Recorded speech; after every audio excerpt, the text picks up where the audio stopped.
Part 1 में C1 से, तो C1 में देखो अब फिजिबिलिटी ऑफ रिएक्शन है ना, तो अपन को फिजिबिलिटी ऑफ रिएक्शन में आपने C1 पूरा ही पूछा है क्या, तो चलो भाई कोई बात नहीं, तो अपन को लिखा है which of the following reaction is feasible, तो अपन कहेंगे देख भाई मेरे पास CH3COH है, अपन ए ऑप्शन की बात कर रहे हैं, और इसको रिएक्ट करेंगे HCONA के साथ, तो मुझे जो बनेगा इससे ये रिएक्ट करके वो HCOH बनेगा, इसका एसिड बन जाएगा CH3CONA, तो मैं इन दोनों को कंपेयर करूंगा, दिस इज स्ट्रॉन्गर एसिड, तो रिएक्शन इज नॉट फीजिबल है।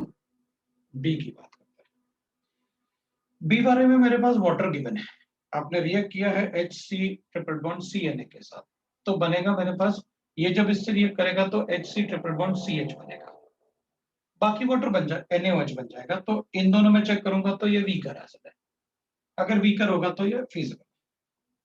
नेक्स्ट को चेक करता हूं, मेरे पास फिनॉल गिवन है न्यूट्रल में, और जो बनेगा वो ये बनेगा NO2, OH और NO2 ये बनेगा, मुझे इन दोनों में कंपेयर करूंगा तो दिस इज स्ट्रॉन्गर एसिड, अगर ये स्ट्रॉन्गर एसिड है तो ये वाला सी वाला फीजिबल नहीं है, राइट, अपन इसको ऐसे बता सकते हैं, बड़ा इजी होता है फीजिबिलिटी चेक करना, तो अपन फीजिबिलिटी चेक करके बता सकते हैं, राइट। और डी वाले को भी मैं ऐसे करूंगा भाई, डी वाले में अगर अपन चेक करेंगे तो अपने पास न्यूट्रल एक कार्बोक्सिलिक एसिड गिवन है, और ये बनेगा क्या SO3H, SO3Na था ना इस तरफ, हाँ तो ठीक है, इधर SO3H बन जाएगा, तो अपन कहेंगे ये स्ट्रॉन्गर एसिड है, अगर ये स्ट्रॉन्गर एसिड है तो ये फिजिबल नहीं है, तो अपना बी आंसर। मैंने कहा था आपसे कि जब भी आप रिएक्शन करोगे तो जिसमें सॉल्ट होगा ना उसको छोड़ देना, जो न्यूट्रल वाले होंगे ना उनसे चेक कर लेना, तो मैंने न्यूट्रल वालों से चेक कर लिया, मुझे फिजिबिलिटी पता चल, there is feasibility of reaction. D2 का R पूछा है आपने, किसी ने C और पूछा है, नहीं पूछा। D2 के R वाले में मुझे बताना है, write the tautomer of the following compound, ठीक है, D2 का R देख लेते हैं। आपने मुझे क्लास में बता रखा है कि अगर ये sp3 है, मेरे ख्याल से ये तो क्लास का ही क्वेश्चन है, और इधर डबल बॉन्ड O है, ये इलेक्ट्रोनेगेटिव एटम था और ये इलेक्ट्रोपॉजिटिव, तो ये कीटो फॉर्म हो गया, और इसको इधर शिफ्ट करके इधर ऐसे बना दूंगा तो it will be a enol form, so इसका enol form will be CH3C CH3 double bond N इधर OH हो जाएगा और इधर ये हो जाएगा, तो ऑक्सी ऑक्साइन ये बन गया आपके पास, मैंने आपको बताया है ये ऑक्सी ऑक्साइन,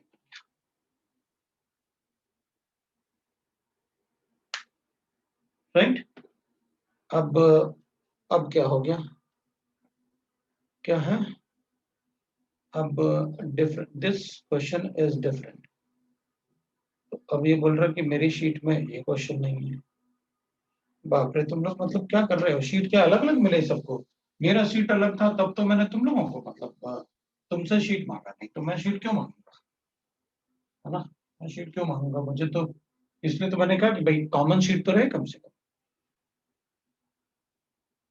नहीं मेंस के शीट में नहीं रहेगा फिजिबिलिटी का रिएक्शन, मेंस वाले शीट में नहीं रहेगा।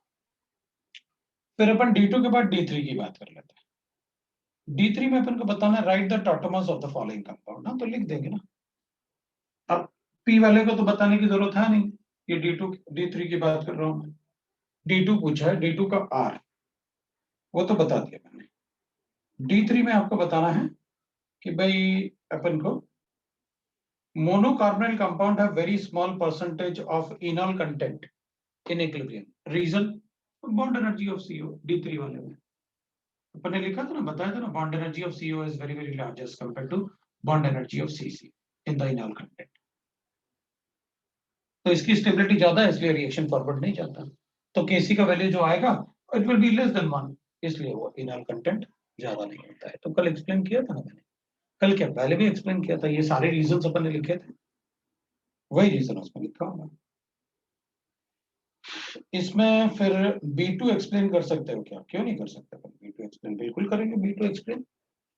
B2 में आपने पूछा है arrange the following in the increasing order of acidity, अपन को क्या गिवन है, ये गिवन है,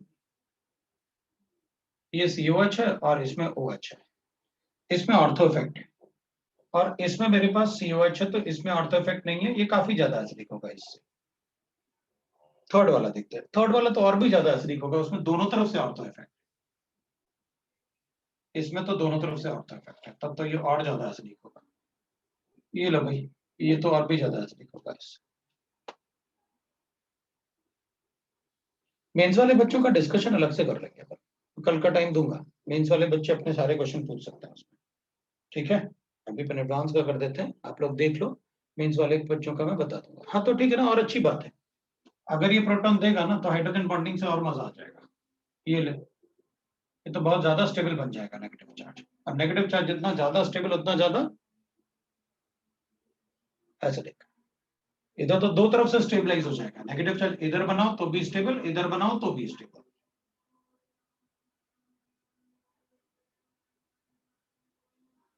बहुत ज्यादा स्टेबल। प्रोटॉन देने के लिए, हाँ तो प्रोटॉन तो ये वाला देना है, प्रोटॉन देने के बाद ज्यादा स्टेबल बन रहा है, और प्रोटॉन देने के लिए अगर अपन कहेंगे तो हाइड्रोजन बॉन्डिंग ये बनाएगा, ये थोड़ी बनाएगा, ये तो ज्यादा स्टेबल।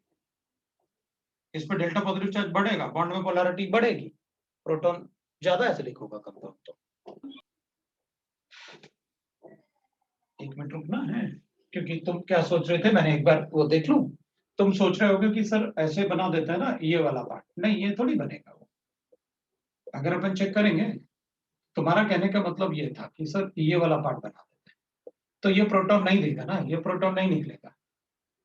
तो अपन कहेंगे एक बात बताओ, पहले हाइड्रोजन बॉन्डिंग नहीं बनाते हैं, अब ये बताओ कि दोनों में से ज्यादा डेल्टा पॉजिटिव चार्ज किसके पास है, उसके पास। तो डेल्टा नेगेटिव चार्ज किसके पास होगा, ऑब्वियसली बात है उसके पास। अगर डेल्टा नेगेटिव चार्ज इसके पास ज्यादा है तो अपन कहेंगे हाइड्रोजन बॉन्डिंग भी वही बनाएगा, फिर इसको बनाते हैं ऊपर, और ये हाइड्रोजन बॉन्ड, क्योंकि डेल्टा नेगेटिव चार्ज इसके पास ज्यादा है। और इससे अगर ये इलेक्ट्रॉन पुल करेगा तो इस पे तो और ज्यादा इलेक्ट्रॉन डेंसिटी कम होगी, तो इसका एसिडिक स्ट्रेंथ और ज्यादा बढ़ेगा, और देने के बाद intramolecular hydrogen bonding system. That's why. है अब दूसरा बताओ भाई, दूसरा अब अपन पार्ट 2 की बात करने वाले हैं, ठीक है। अब अपन पार्ट 2 की बात करने वाले हैं, तो पार्ट 2 में देखते हैं।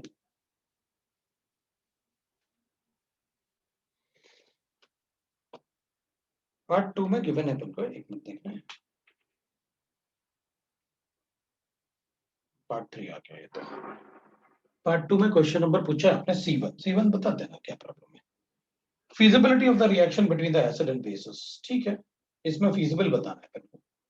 तो 1 मोल ऑफ दिस, हाँ तो दोनों में से अब एक बात बताओ मुझे, मेरे पास HCl है और मेरे पास HCN है, इसको अगर बेस से रिएक्ट करूंगा तो पहले किससे रिएक्ट करेगा, ऑब्वियसली बात है इससे, वो स्ट्रॉन्गर एसिड है। आपके पास एक ही कंपाउंड में दो एसिड है, एक वेरी स्ट्रॉन्ग एसिड और एक वेरी वीक एसिड। बताओ अगर किसी बेस से रिएक्ट करूंगा तो ये किससे रिएक्ट करेगा पहले, स्ट्रॉन्ग एसिड से या वीक एसिड से, स्ट्रॉन्ग एसिड से। तो बनेगा क्या, CH3COH बनेगा, प्लस इधर क्या होगा, NH आ जाएगा, तो ये वीकर एसिड होगा, इससे फिजिबल होगा रिएक्शन। तो चलो बता देते हैं क्या करना। तो ये बनेगा और ये बनेगा रिएक्शन, एक मोल है ना, तो जो पहले रिएक्ट करेगा बस उसी को सॉल्ट बना देंगे। ये लो, ये आंसर हो, ये सिंपल एसिड बेस रिएक्शन है। C4 पूछा है फिर, तो चलो भाई C4 की बात करते हैं। C4 में पूछा है मुझसे, अगर मान लो मेरे पास एक कंपाउंड ऐसे गिवन है C4, अब मैं C4 की बात कर रहा हूँ।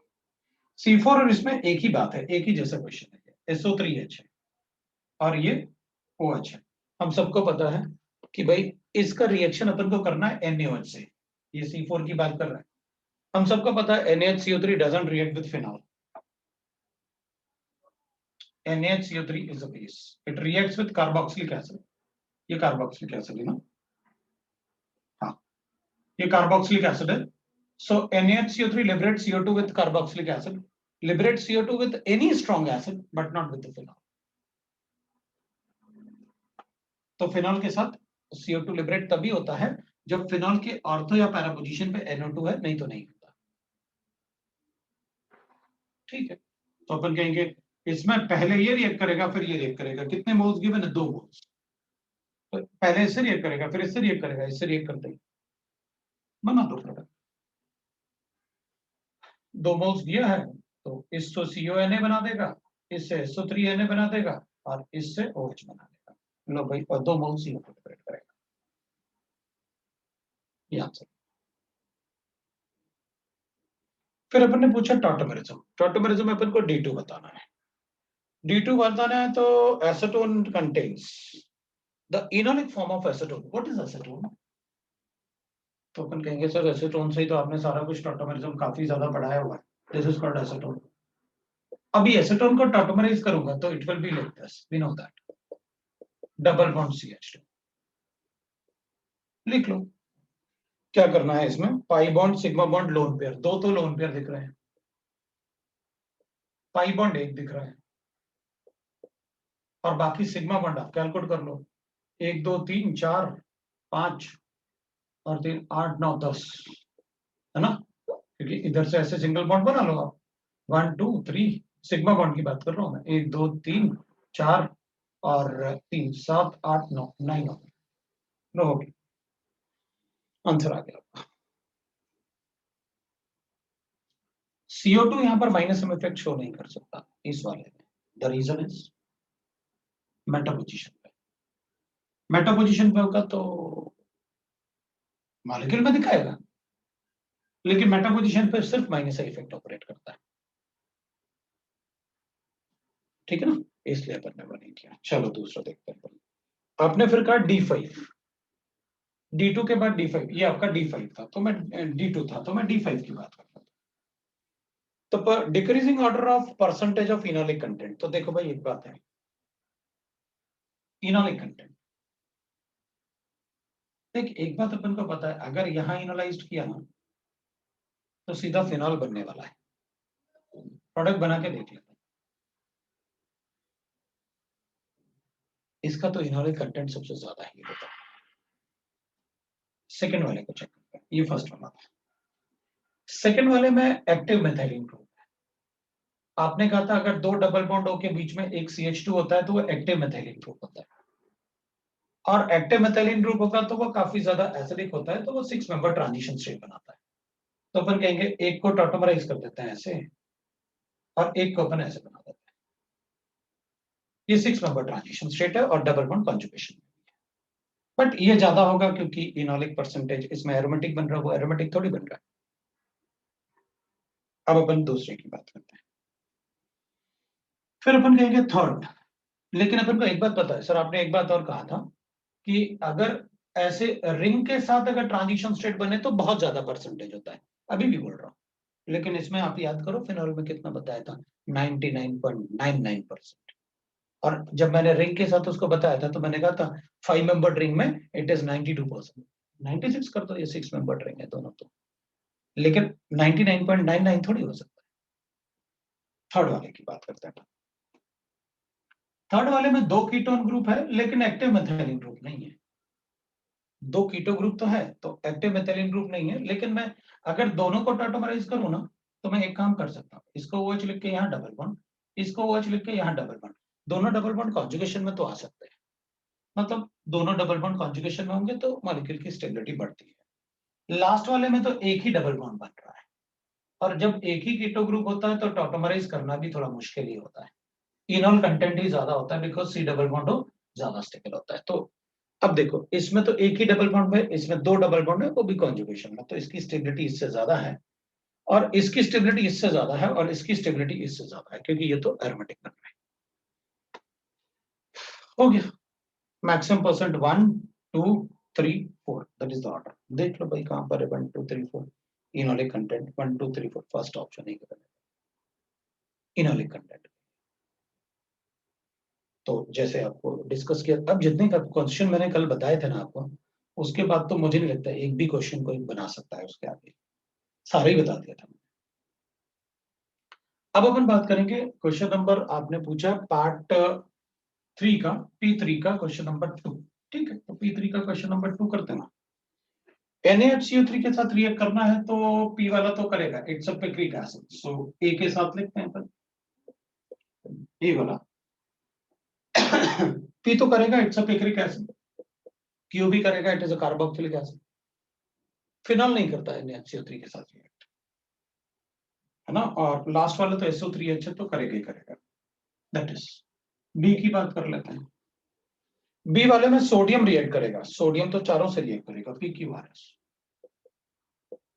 तो अपन कहेंगे ऐसे क्यों भाई, सोडियम तो बहुत ज्यादा अल्कली मेटल है ना, उसे तो कोई भी H या OH बॉन्ड मिल जाए, NH बॉन्ड मिल जाए, OH बॉन्ड मिल जाए, कोई भी एसिडिक बॉन्ड मिल जाए, it will liberate hydrogen. Not only this, अगर सोडियम के लिए तो अपन ऐसे कहेंगे भाई देख, अगर तुम इसको भी सोडियम से रिएक्ट करोगे ना,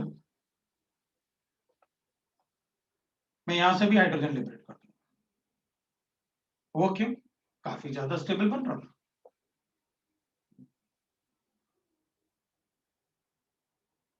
बिकम एरोमेटिक। मतलब OH या NH बॉन्ड या एसिड, एसिड के साथ तो रिएक्ट करना ही करना है सोडियम को, और ये सारे के सारे एसिडिक थे, कोई भी OH बॉन्ड हो, कोई भी NH बॉन्ड हो, सोडियम सबके साथ रिएक्ट करेगा, कोई एक्सेप्शन नहीं। इवन अगर CH बॉन्ड में एरोमेटिक बन रहा है तो भी रिएक्ट कर जाएगा, अगर एरोमेटिक बन रहा है तो। इनमें से कोई अपन को एरोमेटिक टाइप नहीं बन रहा था, मैंने सिर्फ आपको बताया, this is information, you have to write that, कि अच्छा सोडियम इन सब से तो रिएक्ट करेगा ही करेगा, क्योंकि सब में OH है। इवन सर ने हमें बताया था CH में अगर वो एरोमेटिक बना रहा है तो सोडियम उससे भी रिएक्ट कर लेगा और हाइड्रोजन लिबरेट कर देगा, सो दैट विल रिएक्ट। अब अपन NaOH की बात करते हैं, C की बात करते हैं। इधर अपन को NaHCO3 से रिएक्ट करवाना था, इधर आपने सोडियम मेटल से रिएक्ट करवाया, यहाँ आप NaOH की बात कर रहे हैं। पहला वाला पिक्रिक एसिड है, अगर NaHCO3 रिएक्ट कर सकता है तो ये तो करेगा ही करेगा। दूसरा वाला कार्बोक्सिलिक एसिड करेगा। थर्ड वाला फिनॉल रिएक्ट्स विद NaOH, और सल्फोनिक एसिड तो करेगा ही, वो तो H2SO4 है, एस वाला। NaNH2 की बात करते हैं, सो कॉलम 2 में NaNH2 D की बात करता है। अब D की बात करूंगा तो NaNH2 तो बहुत स्ट्रॉन्ग बेस होता है, इससे भी ज्यादा स्ट्रॉन्ग होता है सोडामाइन। अगर इससे भी ज्यादा स्ट्रॉन्ग बेस होता है तो ऑब्वियसली बात है, सारे के सारे तो एसिडिक, और PQRS। लो भाई, अब बताओ किसमें प्रॉब्लम है, जिसमें प्रॉब्लम है आप मुझे बता दो कि इसमें प्रॉब्लम आया था मुझे, मैंने तो एसिड बेस्ड रिएक्शन लिखे, और ये सारे के सारे एसिड बेस्ड रिएक्शन आप फिजिबिलिटी से नहीं बता सकते, बट यहां तो अपन ने एसिड बेस्ड रिएक्शन ही बता दिया कि भाई सोडियम का रिएक्शन ऑब्वियसली बात है, कोई एक्सेप्शन है ही नहीं उसमें। NaOH का रिएक्शन अपन ने पढ़ा था भाई, अल्कोहल होता तो NaOH रिएक्ट नहीं करता है अल्कोहल से, मैंने आपको बताया, बट फिनॉल रिएक्ट करेगा NaOH से। और डिफरेंशिएट करने वाले जैसे कुछ बताया था ना मैंने नोट लिख के, तो अपन बता सकते। एक्सरसाइज 2 के पार्ट 1 में आपने मुझसे पूछा है 4, 5, ठीक है, फोर्थ वाले से शुरू करते हैं अपन, ठीक है ना, अपन फोर्थ वाले से शुरू करते हैं और इसको हटाते हैं। अगर अपन फोर्थ वाले क्वेश्चन की बात करेंगे ना तो will write like this, fourth वाले। अब अपन एक्सरसाइज 2 की बात करें पार्ट 1, फोर्थ वाले में अगर अपन चेक करेंगे तो strongest base among the following. अब तुम एक बात देखो, मतलब अपन को एक बात अच्छे से पता है कि अगर नाइट्रोजन पे इलेक्ट्रॉन डीलोकलाइज्ड है तो बेसिक स्ट्रेंथ बहुत कम होगा, एज कंपेयर टू नाइट्रोजन पे इलेक्ट्रॉन लोकलाइज्ड हो। लोकलाइज्ड मतलब इस टाइप से,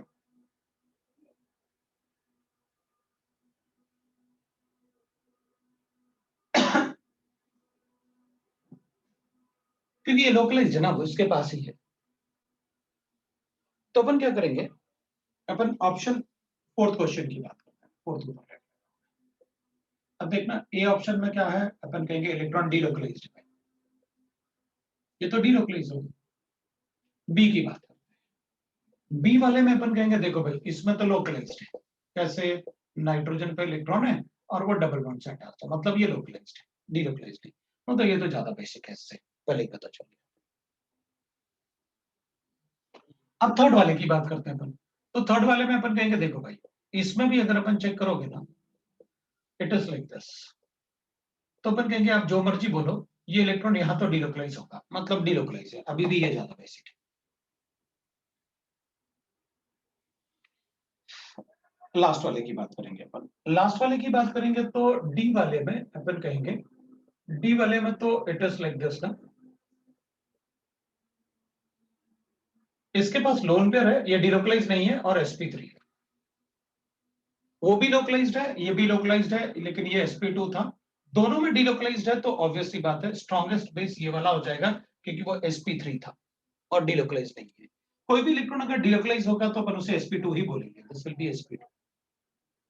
अगर इलेक्ट्रॉन का डिलोकलाइजेशन होगा तो बेसिक स्ट्रेंथ कम हो जाएगा क्योंकि नाइट्रोजन के पास इलेक्ट्रॉन डेंसिटी है, तो आंसर विल बी।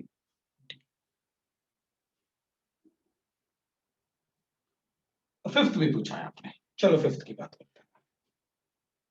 अब ए में अगर बात करूंगा मैं तो ऐसे बात करूंगा, देखो भाई फिफ्थ वाले में अपन को NH के पहले लोन पेयर अपन को दिख रहा है डिलोकलाइज होगा, और डबल बॉन्ड O है और इधर अपन लिखेंगे दैट इज CH3। अपन कहेंगे देखो ये वाला लोन पेयर इधर भी डिलोकलाइज हो सकता है, इधर भी हो सकता है, दोनों तरफ हो सकता है। बी की बात करते हैं। बी वाले में लोन पेयर जो है ना वो एक ही तरफ डिलोकलाइज हो सकता है क्योंकि आपने ऐसे बना रखा है, मतलब ये वाला जो है, ये वाला लोन पेयर वो एक ही तरफ डिलोकलाइज हो सकता है, दो तरफ डिलोकलाइज नहीं हो सकता। तो अपन कहेंगे अगर ए और बी में पूछोगे तो बी ज्यादा बेसिक है क्योंकि ये एक ही तरफ डिलोकलाइजेशन है, जबकि इसका दो तरफ डिलोकलाइजेशन है। तो जितना ज्यादा डिलोकलाइजेशन होगा, मान लो अपन को ऐसे गिवन है और अपन को ऐसे गिवन है,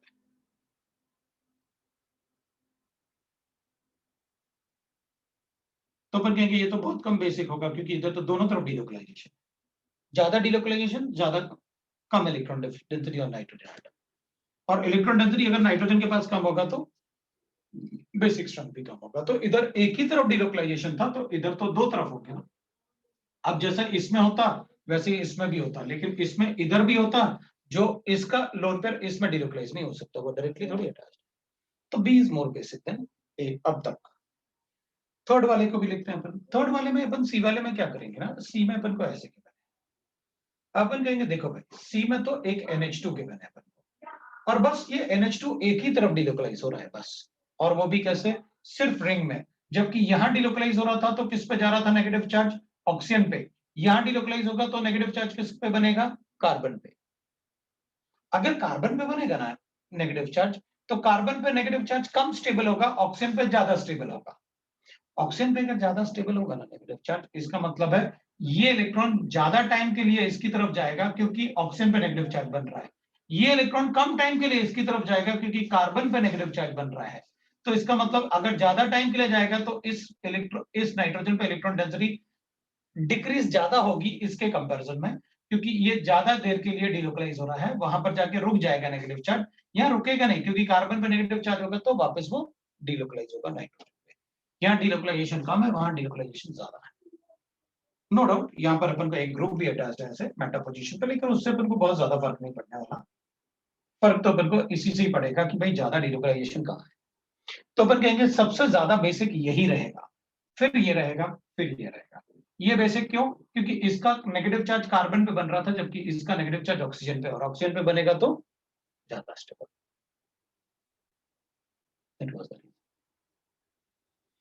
तो सबसे ज्यादा बेसिक 3, फिर 2 और फिर 1, वो अपन आंसर देंगे। क्वेश्चन नंबर 7 भी पूछा। 7th वाले में आपने कहा है the pK values, so Ka1 values for the water. ठीक है भाई, Ka1 वैल्यूज बताना है मुझे और 3 कंपाउंड्स के करना। ठीक है, मैं ऐसे लिख लेता हूं। एक आपने मुझे दे रखा है ऐसे,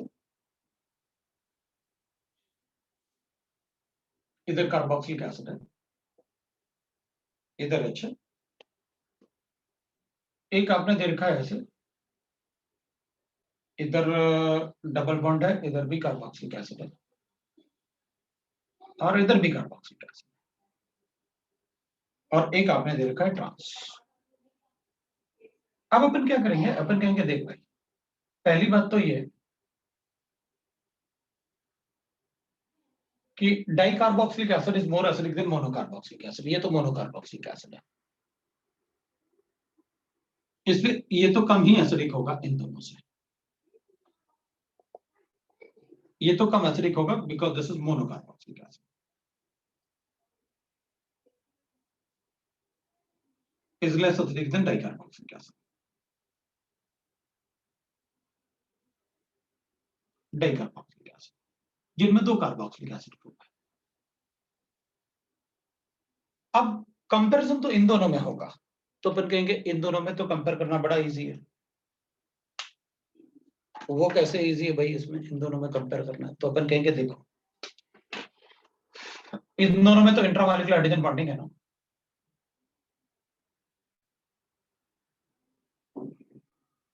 और अगर ये इससे इसका डेल्टा पॉजिटिव चार्ज इसके डेल्टा नेगेटिव चार्ज से इलेक्ट्रॉन अट्रैक्ट करेगा अगर ये, तो ये ऑक्सीजन इलेक्ट्रॉन डेफिशिएंट होगा, जितना ज्यादा इलेक्ट्रॉन डेफिशिएंट होगा उतना इजीली प्रोटॉन छोड़ देगा।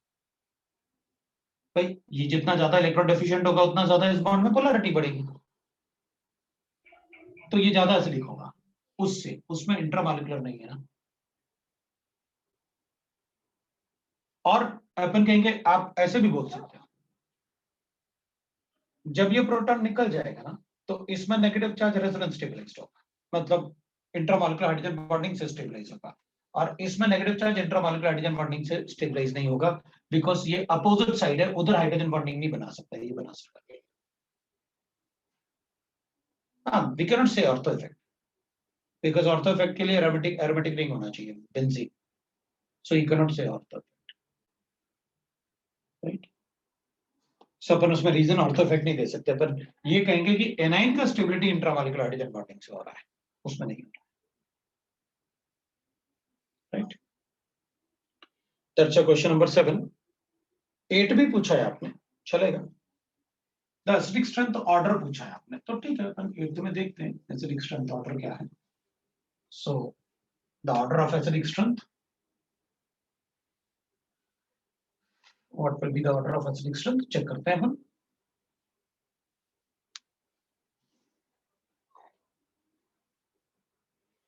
ऑर्डर ऑफ एसिडिक स्ट्रेंथ में अपन को एक कंपाउंड तो गिवन है like this, that is called squaric acid, इसको बोलते हैं अपन स्क्वेरिक एसिड।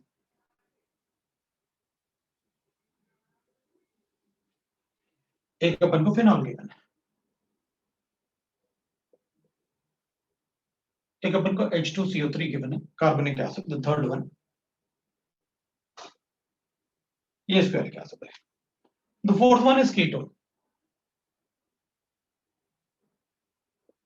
देखो इन सब में OH है, लीस्ट एसिडिक तो ये होगा क्योंकि इसमें CH बॉन्ड को ब्रेक करना है,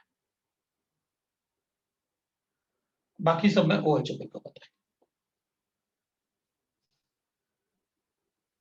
थर्ड भी इट इज कार्बोनिक एसिड, अपन को इसका Ka पता है, pKa 7 होता है, तो Ka will be equal to 10 की पावर -7, और इसका Ka 10 की पावर -10, ये भी अपन को पता है। This is more acidic then this, क्यों? क्योंकि इसमें जो नेगेटिव चार्ज होगा वो नेगेटिव चार्ज अगर अपन चेक करें, दिस इज कार्बोनिक एसिड, तो ये नेगेटिव चार्ज जो बनेगा वो ऑक्सीजन पे डिलोकलाइज होगा, लेकिन इसका नेगेटिव चार्ज जो बनेगा वो कार्बन पे डिलोकलाइज होगा ना, इसलिए ज्यादा एसिडिक होगा इससे, और वो तो के वैल्यूज भी बता रखे हैं अपन ने, इसलिए अपन को कोई प्रॉब्लम नहीं। ये भी बता रखा है मैंने, पीके इसका 7 इसका 10 क्लास में पढ़ा। स्क्वेरिक एसिड में व्हाट इज हैपनिंग, अगर अपन नेगेटिव चार्ज बनाते हैं तो ये नेगेटिव चार्ज डिलोकलाइज होके इधर डिलोकलाइज होके ऑक्सीजन पे जा रहा है, इसमें रेजोनेंस भी हो रहा है और ऑक्सीजन से ऑक्सीजन पे ही रह रहा है, इसमें ऑक्सीजन से कार्बन पे आ रहा है तो डिलोकलाइजेशन बहुत स्लो होगा, क्योंकि अनस्टेबल बन रहा है ना स्टेबल से। इसमें नेगेटिव चार्ज ऑक्सीजन से ऑक्सीजन पे है नो डाउट, लेकिन इसमें डिलोकलाइजेशन सिर्फ नेगेटिव चार्ज और एक बॉन्ड का है, इसमें नेगेटिव चार्ज और 2 बॉन्ड का डिलोकलाइजेशन है, तो ये ज्यादा एसिडिक होगा इससे, क्योंकि इसमें डिलोकलाइजेशन ज्यादा है। इसका एसिडिक स्ट्रेंथ इसलिए कम बताया क्योंकि इसमें नेगेटिव चार्ज ऑक्सीजन से कार्बन पे डिलोकलाइज हो रहा है, ज्यादा डिलोकलाइजेशन से कुछ नहीं होता, मैंने आपको पहले भी बताया। इसके रेजोनेटिंग स्ट्रक्चर 5 हैं और इसके रेजोनेटिंग स्ट्रक्चर 2 है, क्वेश्चन अपन ने क्लास में किया हुआ है, लेकिन स्टेबल ये ज्यादा है,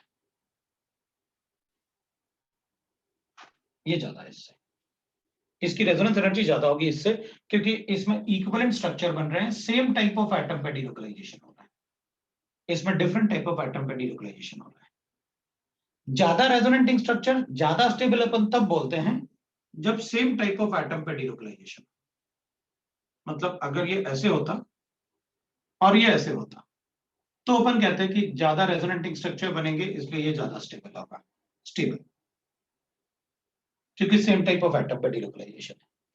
जब एटम हेट्रो मतलब अलग अलग टाइप के एटम आ जाए, तो फिर अपन नंबर से कैलकुलेट नहीं करेंगे, अपन किससे कैलकुलेट करेंगे, चार्ज ज्यादा स्टेबल कहां है। तो भाई इधर ज्यादा स्ट्रक्चर तो बना सकता हूं, लेकिन नेगेटिव चार्ज पहले आए तो उस पे वो अनस्टेबल हो रहा ना वहां आ रहा, तो लाइफ ऑफ नेगेटिव चार्ज वहां पर ज्यादा होगी।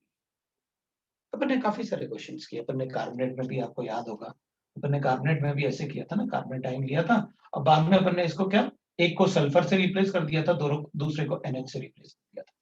काफी सारे क्वेश्चन डिस्कस किया अपन ने इस टाइप, राइट ना। तो अपन बस थोड़ा बहुत धीरे धीरे प्रैक्टिस करोगे ना तब आएगा। इनिशियली तो अपन को डर लगेगा ही लगेगा, ऑब्वियसली बात, क्योंकि ये ऑर्गेनिक टाइप का कुछ जो है वो अपन पहली बार पढ़ रहे हैं, इसलिए मतलब जो भी आपको मतलब पूछोगे मैं सब बताऊंगा, बार बार पूछोगे अपन बार बार पढ़ेंगे, क्या फर्क पड़ेगा।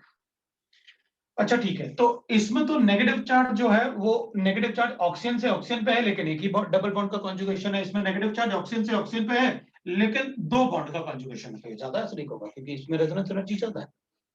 अब Y fourth is least, obviously बात है। बताओ, OH बॉन्ड को ब्रेक करना ज्यादा आसान होता है या CH बॉन्ड को ब्रेक करना ज्यादा आसान होता है? भाई पोलैरिटी जिस बॉन्ड में होगी वही तो ज्यादा एसिडिक होगा, तो OH, बाकी सब में OH ब्रेक करने थे ना, उसमें CH ब्रेक करना था।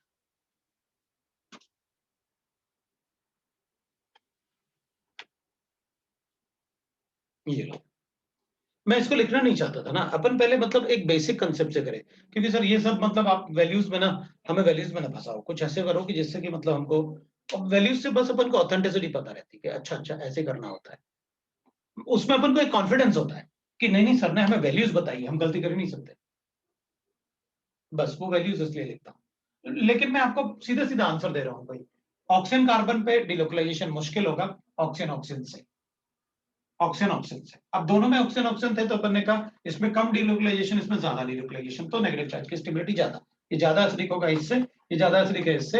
अब CH बॉन्ड को ब्रेक करना मुश्किल होगा, तो अपन कहेंगे पहले ब्रेक तो हो, तो CH बॉन्ड में पोलैरिटी कम थी इसलिए अपन ने इसको वैसे बताया। तो मुझे लगता है आपको उनको समझ में आ गया क्या करना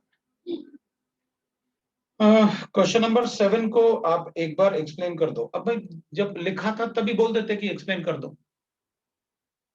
तब उस टाइम तुम लोग बिल्कुल चुप रहते हो, अब उसको हटा दिया, मैं लास्ट में डिस्कस करूंगा, बस मुझे याद दिलाना।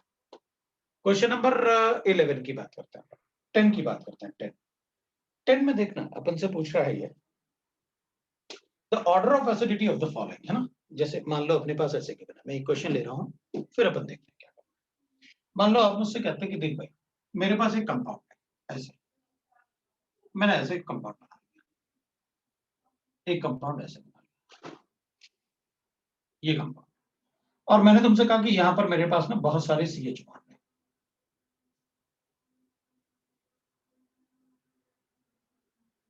और मुझसे मैं आपसे कहता इन CH बॉन्ड में एसिडिक स्ट्रेंथ बताओ।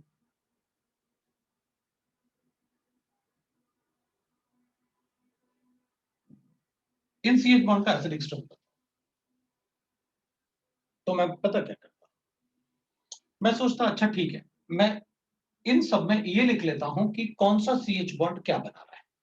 भाई अगर एसिडिक स्ट्रेंथ बताना है, एसिडिक स्ट्रेंथ, तो मैं पता क्या करता, वैसे तो इसी कंपाउंड में लिख देता, लेकिन पहले मैं एक बार बना के दिखाता हूं ताकि तुम कभी फिर मुझसे क्वेश्चन नहीं पूछोगे उसमें। तो पहले मैं ए वाला ऐसे बना दूंगा, तो मैं कहूंगा ए वाला कंपाउंड मेरे पास ऐसे बनेगा प्रोटॉन निकलने के बाद, बी वाला मेरे पास ऐसे बनेगा प्रोटॉन निकलने के बाद, यहां पर नेगेटिव चार्ज बनेगा। सी वाला मेरे पास ऐसा बनेगा प्रोटॉन निकलने के बाद, और डी वाला मेरे पास ऐसे बनेगा प्रोटॉन निकलने के बाद, डी वाला मेरे पास ऐसे बनेगा प्रोटॉन निकलने के बाद, और ई वाला मेरे पास ऐसे बनेगा प्रोटॉन निकलने के बाद। अब मैं पता क्या करूंगा, इन सब में एनाइन की स्टेबिलिटी चेक करूंगा, जिसमें एनाइन सबसे ज्यादा स्टेबल होगा वही मेरा सबसे ज्यादा एसिडिक कंपाउंड है, एसिडिक हाइड्रोजन एटम। चल देखते हैं, ये 1 डिग्री एनाइन है, ये 3 डिग्री, लेकिन एलाइलिक है, इसमें कॉन्जुगेशन है, जिस कार्बन पे नेगेटिव चार्ज है वो कार्बन डबल बॉन्ड वाले कार्बन से अटैच्ड है, तो 3 डिग्री एलाइलिक रेजोनेंस है उसमें। इधर विनाइलिक हो गया, विनाइलिक मतलब उस कार्बन पे नेगेटिव चार्ज जो डबल बॉन्ड से अटैच्ड हो, और ये कार्बन ज्यादा इलेक्ट्रोनेगेटिव होता है, वो पता है अपन को कि वो इलेक्ट्रोनेगेटिव है।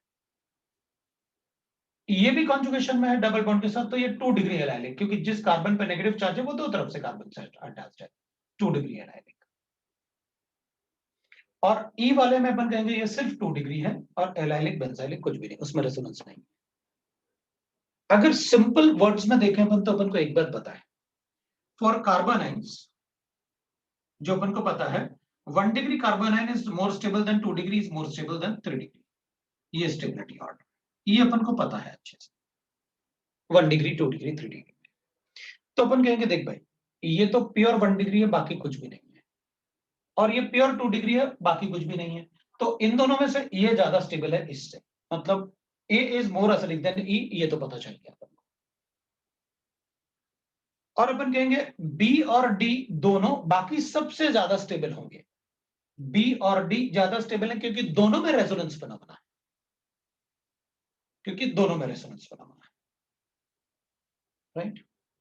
अब बी और डी में अगर मुझे डिसाइड करना है, तो अपन कहेंगे भाई बी और डी में ना ज्यादा स्टेबल कौन सा होगा, 3 डिग्री एनाइन तो कम स्टेबल होता है 2 डिग्री से, ये 2 डिग्री एलाइलिक है और ये 3 डिग्री एलाइलिक है, दोनों एलाइलिक है ना, तो डी वाला ज्यादा एसिडिक, डी वाला जो अपन कहेंगे कि भाई ज्यादा एसिडिक हो गया, ये रेजोनेंस है फिर बी वाले से।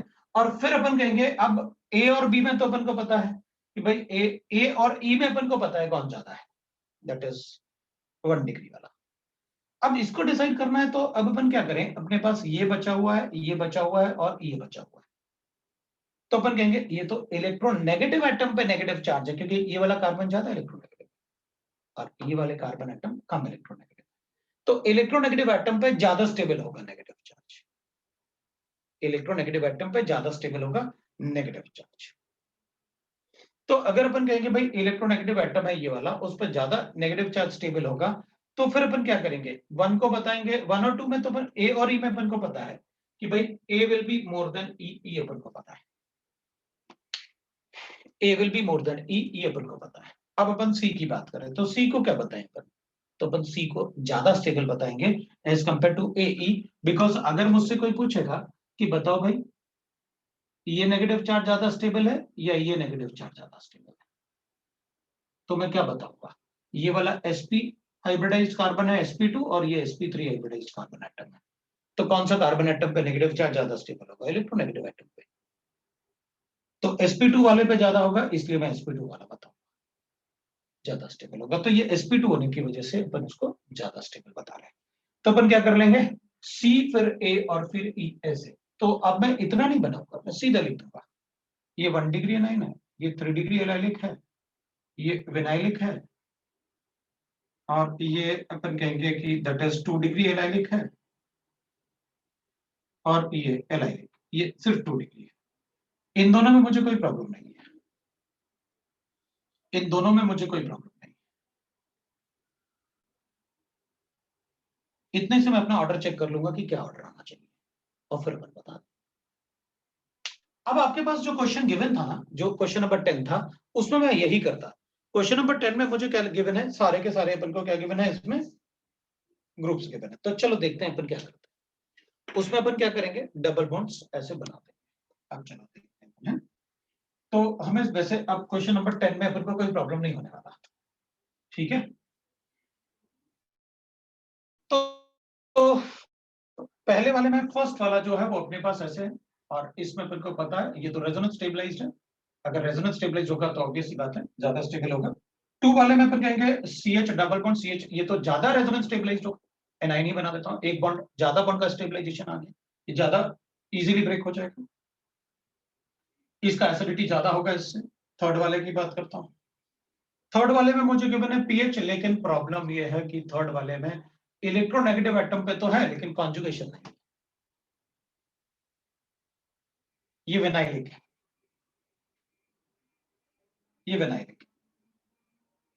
भाई इसमें अगर आप बनाओगे ऐसे, एक पीएच लिखोगे, एक एच लिखोगे, एक डबल बॉन्ड लिखोगे, एक कार्बन, एक एच और एक लोन पेयर लिखोगे, जो लोन पेयर इस पाई बॉन्ड से, पाई बॉन्ड तो ऐसे होंगे, लोन पेयर ऐसे होगा तो वो delocalisation, that is the vinylic. तो विनाइलिक जो होता है वो डिलोकलाइजेशन में नहीं होता, इसी बॉन्ड से इसका डिलोकलाइजेशन नहीं हो सकता, क्योंकि ये पाई बॉन्ड ऐसे होते हैं और जबकि विनाइलिक बॉन्ड ऐसे होता है। जैसे ये sp2 है तो तीनों सिग्मा बॉन्ड एक ही प्लेन, अगर ये भी sp2 है तो तीनों सिग्मा बॉन्ड को एक ही प्लेन में होना होगा। सो विनाइलिक में लोन पेयर डिलोकलाइज नहीं हो सकता, तो इसमें रेजोनेंस नहीं है, तो ये सबसे कम, ये सबसे ज्यादा, और ये अभी तक अपने पास ये आया कि ये इससे ज्यादा है और ये इससे ज्यादा है, फोर्थ वाले की बात। तो मेरे ख्याल से आपको विनाइलिक वाला समझ में आ गया क्या करना है अपन को।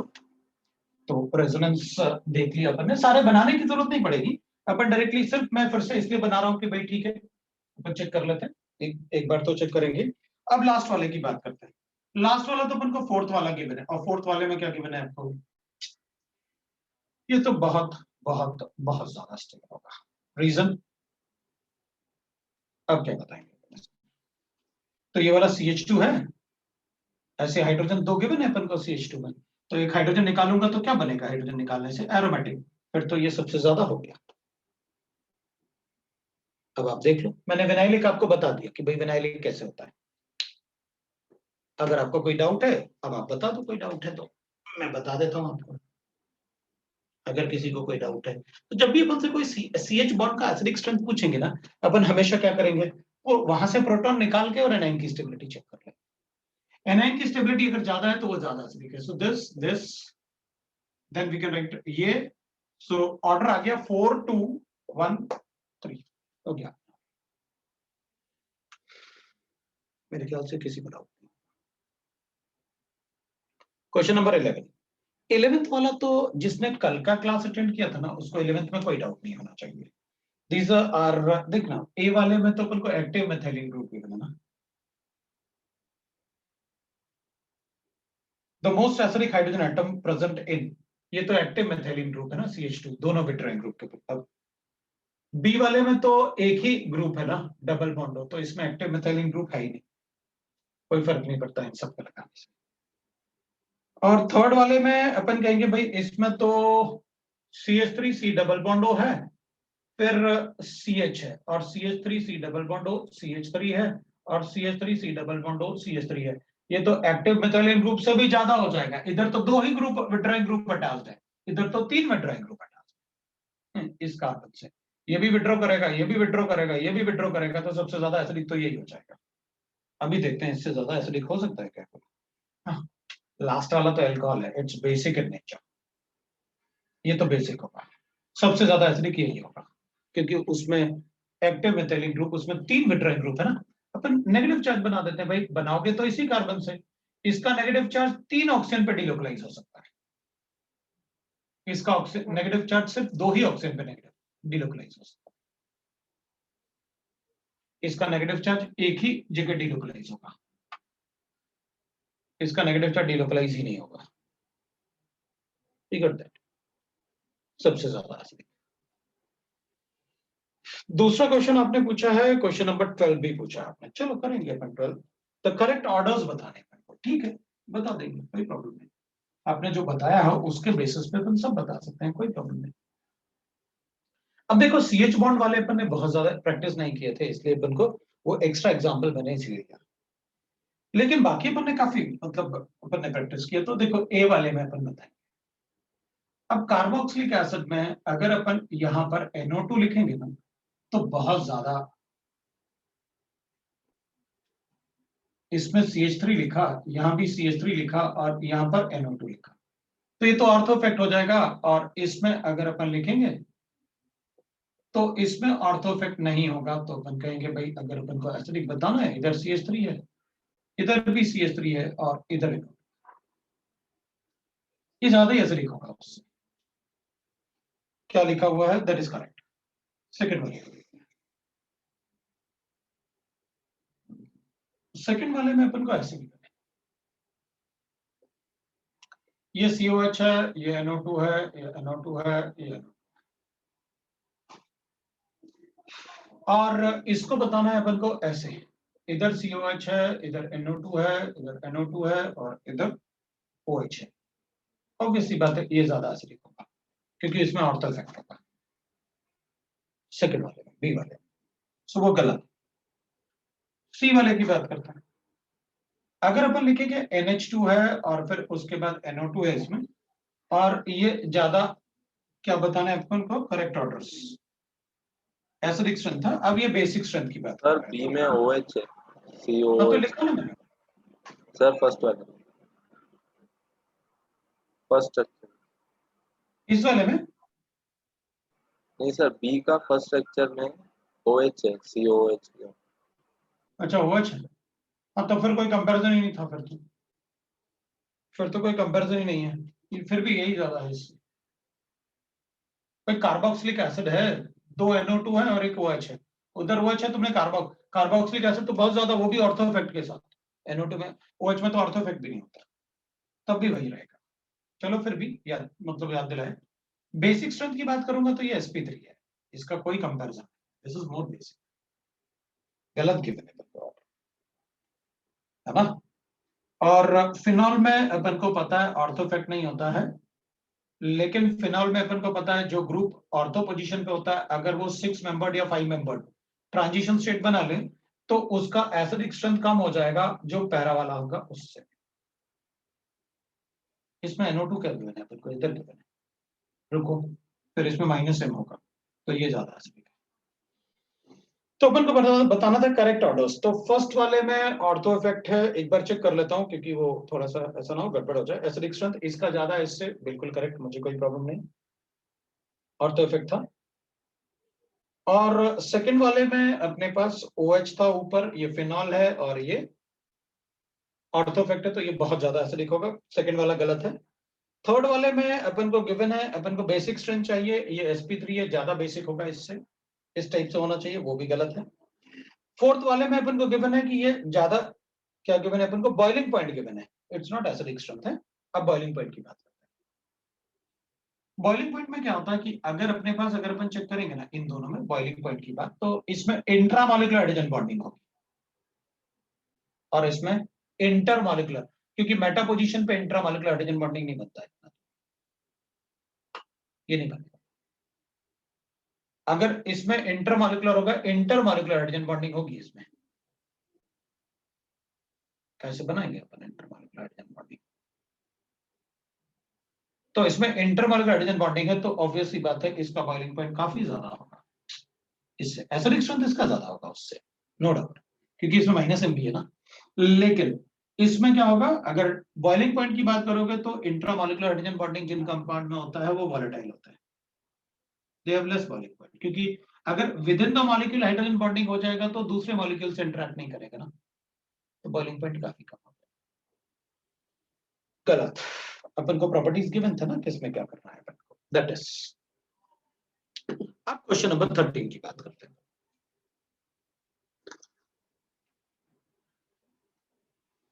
13 वाले में देखते हैं क्या लिखा हुआ है पहले। तो इसका आंसर तो ए आ गया था अपने पास। अब 13 वाले की बात करते हैं। 13 वाले में अपन को गिवन है ऑब्जर्व द फॉलोइंग सीक्वेंस। कर लिया भाई, करना क्या है ये बताओ।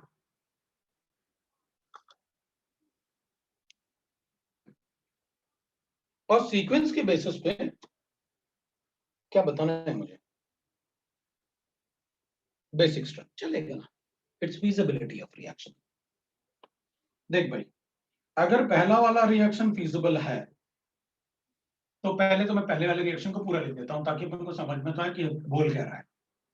इधर ये बोल रहा है अपन से कि NH4Cl आपने यूज किया, जब मैंने इसको इसके साथ रिएक्ट करवाया ना तो ये रिएक्शन बना देता है Na, ये बनाता है NH2 और बन जाएगा मेरे पास CH3NH3Cl। अब देख भाई, इसमें पॉजिटिव और नेगेटिव है, तो आपने कहा था देख भाई जिसमें सॉल्ट है उससे चेक नहीं करना, जो न्यूट्रल वाले हैं उससे चेक कर लेना। ये weaker base, reaction is feasible, मतलब जो बेस बना वो फीजिबल है। अगर ये रिएक्शन हो रहा है तो ये वीकर बेस है, इससे ये इंफॉर्मेशन अपन को रिएक्शन से दे रहा है। अब दूसरे रिएक्शन में ये कह रहा है कि अपन ऑब्जर्व कर लेते हैं एक बार कि मान लो ये सॉल्ट है, और इसको रिएक्ट करता हूं मैं इसके साथ, तो ऑब्वियसली बात है ये सॉल्ट बना देगा और वो न्यूट्रल मॉलिक्यूल बन जाएगा, तो CH3 NH2 बन गया। अब प्लस इसका सॉल्ट बना देते हैं अपन ऐसे, इसका सॉल्ट बना देते हैं अपन ऐसे। अगर ये रिएक्शन हो रहा है तो ये वीकर बेस है इससे, ऑब्वियसली बात है secondary amines are more basic than primary, ये वीकर बेस है। अब तुम रिएक्शन लिख रहे हो तो हम वीकर अज्यूम कर ही लेते हैं। भाई हमको ये बता रहे हो आप सीक्वेंस लिख के कि कौन सा वीकर बेस है, और बाद में ऑप्शन बना के पूछोगे हमसे बताओ कौन सा वीकर बेस है। उसके बाद आपने इसको रिएक्ट करवाया किससे, दैट इज CH3। ये तो ग्यूनाडाइन टाइप है, तो बहुत स्ट्रॉन्ग बेस होगा ग्यूनाडाइन टाइप। तो इसमें आप मुझे एक बेस बना रहे हो कि भाई ये NH ऐसे बेस बना दे रहे हो, और इधर आप बना रहे हो CH3 C double bond NH2, और इधर NH2 बना रहे हो। तो ठीक है, अपन कहेंगे यहाँ पॉजिटिव चार्ज बन गया, बाकी अपन बता देंगे। तो ये वीकर बेस है इससे इससे, तो ठीक है। अब आप ऑप्शन बना लो भाई। तो एनेलिन और इसमें तो अपन कहेंगे देख भाई, अब ये कह रहे हैं correct order of relative basic strength बताना है। ये नहीं भी लिखते तब भी बता देते हैं, तो ये ग्यूनाडाइन टाइप है तो बहुत ज्यादा बेसिक होगा, इससे भी बहुत ज्यादा बेसिक होगा। तो सबसे ज्यादा बेसिक तो ए वाला तो गलत हो गया, क्योंकि ये ज्यादा बेसिक होगा इससे, और ए में अपन को ये ज्यादा बेसिक गिवन है जो गलत है। बी वाले की बात करते हैं। बी वाले में अपन को गिवन है ये ज्यादा बेसिक है इससे, नहीं भाई ये ज्यादा बेसिक है इससे, तभी तो रिएक्शन हो रहा है। फोर्थ वाले की बात अपन को गिवन है ये ज्यादा बेसिक है इससे, ऑब्वियसली बात है ये तो ग्यूनाडाइन टाइप है तो ज्यादा बेसिक होगा। Guanidines are more basic than aliphatic compounds, वो तो आपने पहले ही बता रखा। सी इज आंसर, डी की बात करते हैं। तो प्राइमरी और सेकेंडरी में अपन को पता है ये ज्यादा बेसिक होते हैं इससे, तो लास्ट वाले में अपन को ये ज्यादा बेसिक है ना, जो गलत है, वरना ये रिएक्शन नहीं होता। तो हो गया, वो एक्सप्लेनेशन दे रखा है अपन को रिएक्शन के हिसाब से। अब ऑर्डर ऑफ पीके बताना है, बिल्कुल सेकंड वाले में जो दूसरा क्वेश्चन है ना, वो पीके मतलब के ऑर्डर एसिड के हिसाब से बता दिया, तो अपन उसको देख लेते हैं। 14 ऑर्डर ऑफ के can be predicted from the following compounds. ठीक है भाई, वैसे तो देख भाई, अगर मेरे पास ये गिवन है ना, तो या आपको क्वेश्चन से ही बताता हूं मैं, क्योंकि पीके वैल्यूज मतलब बहुत सारे बताए आपको। देख भाई, अगर अपने पास ऐसे गिवन है PHC PH PH ऐसे 3 रिंग्स हैं और ऐसे, और इसको ये किया अपन ने NaNH2 से, तो अपने पास जो प्रोडक्ट बन रहा है वो बन रहा है ये PHC PH और PH, और ये बन रहा है Na, इधर नेगेटिव चार्ज और Na पॉजिटिव, ये सॉल्ट, और अमोनिया बन रहा है अपने पास रिएक्शन। ठीक है, अब इसको रिएक्ट करवा रहे हैं आप किसके साथ, एसिटिलीन के साथ, HC ट्रिपल बॉन्ड CH के साथ। तो आप कह रहे हो HC ट्रिपल बॉन्ड Na बन रहा है और PH3CH बन रहा है।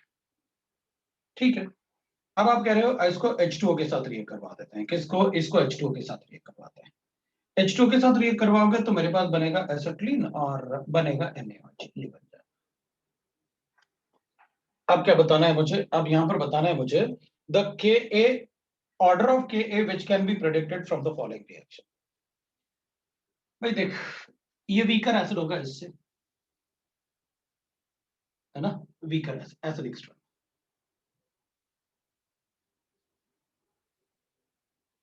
ये वीकर एसिड है इससे, और ये वीकर एसिड है इससे, तभी तो बन रहा है। हर एक रिएक्शन में वीकर बनना चाहिए,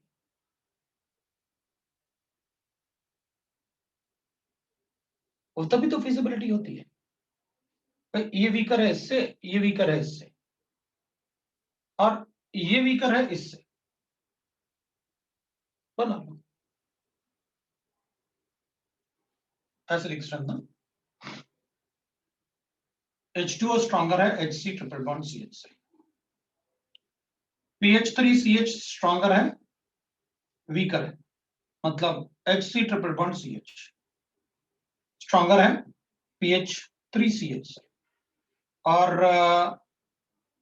PH3CH स्ट्रॉन्गर है NH3 से, क्योंकि ये वीकर बनेगा ना सभी में अगर ये रिएक्शन सीक्वेंस के बने तो मुझे पता चल गया इन सब में सबसे ज्यादा स्ट्रॉन्ग ये, फिर ये, फिर ये, इस टाइप से अपन ने एसिडिक स्ट्रेंथ का ऑर्डर बना दिया, ये फिर ये फिर ये फिर ये, ऐसे बना दिया, सीक्वेंस बना दिया अपन ने, ये। तो एसिडिक स्ट्रेंथ सबसे ज्यादा H2O का आ गया, फिर एसिटिलीन आ गया, फिर उसके बाद PH3CH आ गया, और उसके बाद NH3 आ गया। तो इसका Ka ज्यादा होगा इससे, इसका Ka ज्यादा होगा इससे, इसका Ka ज्यादा, stronger the acid more is the Ka। लिख लें, that is the order what we get. I think B is the answer. तो that is what we get from the sequence। भाई आप किस तरीके से सॉल्व करेंगे क्वेश्चन को। अब मेरे ख्याल से फिर वही आएगा, the gases produced in the above reaction are, ठीक है। 15th वाले की बात कर रहा हूं मैं। 15th वाले में पूछा है अपन से कि इनमें गैसेस कौन कौन से प्रोड्यूस होंगे, तो ठीक है भाई रिएक्शन करते हैं, और कोई जरूरी थोड़ी ऑर्गेनिक रिएक्शन हो, वो तो हम एसिड बेस के रिएक्शन या कुछ ऐसे लिखेंगे भाई।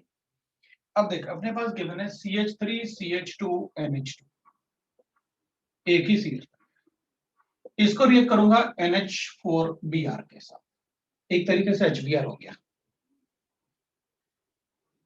तो अपन क्या करेंगे, इसमें लिखेंगे अब ये NH3 और HBr का रिएक्शन है, ये दोनों रिएक्ट करके ये बनाए थे आपने। अच्छा इन दोनों में से ज्यादा ये अमाइंस हैं NH2, इन दोनों में से ज्यादा बेसिक कौन सा होगा, तो अपन कहेंगे aliphatic amines are more basic than this. तो इसका मतलब है इसमें जो रिएक्शन होगा जो ज्यादा बेसिक होगा वो रिएक्शन कर जाएगा, और जो कम बेसिक होगा वो बच जाएगा, मतलब पहले रिएक्शन में अमोनिया निकलने वाला है। दूसरे रिएक्शन में अपने पास गिवन है CH3SO3H प्लस NaHCO3, तो अपन लिखेंगे CH3SO3Na plus H2O plus CO2। इधर आप HCl लिखते तब भी ये लिखता, कार्बोक्सिलिक एसिड लिखते तब भी ये लिखता, NaHCO3 का रिएक्शन, उससे CO2 गैस निकलता है, तुम सबको पता है। थर्ड वाले में अपन कहेंगे NaNH2, भाई इसमें NaH है, ये नेगेटिव होता है, ये पॉजिटिव होता है, मतलब दिस इज अ बेस। तो इसमें एसिडिक, आपने कहा था कि amides are amphoteric in nature, और ये बेस है, तो क्या लिबरेट होगा, H2 लिबरेट होगा। अमाइड्स एम्फोटेरिक है तो ये बेसिक के साथ रिएक्ट करके NH Na बना देगा, दैट इज अ सॉल्ट, और प्लस H2 गैस लिबरेट होगा। लो भाई अमोनिया CO2 और H2O होना चाहिए, H2 होना चाहिए, तो डी वाला ऑप्शन है, शायद उसी में H2 आ रहा है। लो भाई अपना आंसर आ गया। ये तो सारा का सारा एसिडिक को बेसिक स्ट्रेंथ ही अपन को बताया, और वो भी रिएक्शन से, तो बता सकते हैं अपन, कोई प्रॉब्लम नहीं। फिर single digit and double digit integers, right. अब किसी को डाउट है तो वो पूछेगा, मेरे ख्याल से अपन ने सारे ही डिस्कस कर लिए जो भी आपको मैंने क्वेश्चंस में दिए थे। फर्स्ट रिएक्शन एक्चुअली NH4Cl या NH4Br, they are acids, acidic salt, जैसे ये बेसिक सॉल्ट, ये बेसिक सॉल्ट था, तो उसने एसिडिक सॉल्ट ऐसे लिखा है ना, उसने ऐसे लिखा। अब एसिडिक सॉल्ट था और आपने बेस के साथ रिएक्ट करवाया, तो मुझे बस ये चेक करना था कि जो बेस है उससे वीकर बेस बन जाना चाहिए, तो बन रहा है वीकर बेस। इधर Cl होता तो अपन Cl प्लस NH3 बनाते हैं। अब आपने Cl की जगह मुझे Br दे दिया, तो मैंने Br लिख लिया इधर, अब बना दिया रिएक्शन।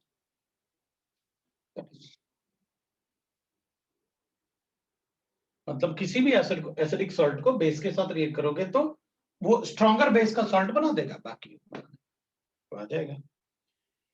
पार्ट 2 में आपने कहा है आप एक्सरसाइज 2 के पार्ट 2 का S5, अभी S5 कहाँ है इसमें, S5 नहीं समझा मैं,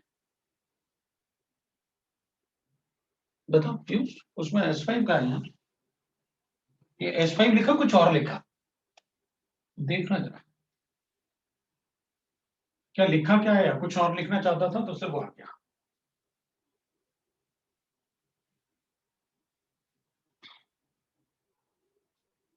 तो एक्सरसाइज 2 के पार्ट 2 का अच्छा 5 लिखना था, उसने डबल एस लिख दिया, सेकंड का एस 5।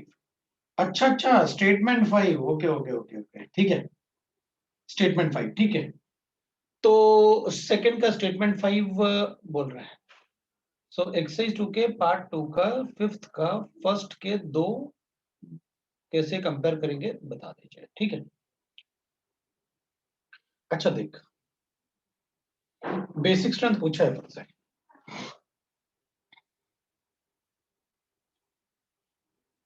पार्ट 2 का फिफ्थ का फर्स्ट दोनों, फिफ्थ का फर्स्ट दोनों मतलब अच्छा वो आगे। तो पहले मैं S5 जो सेकंड का स्टेटमेंट 5 है, वो स्टेटमेंट 5 है।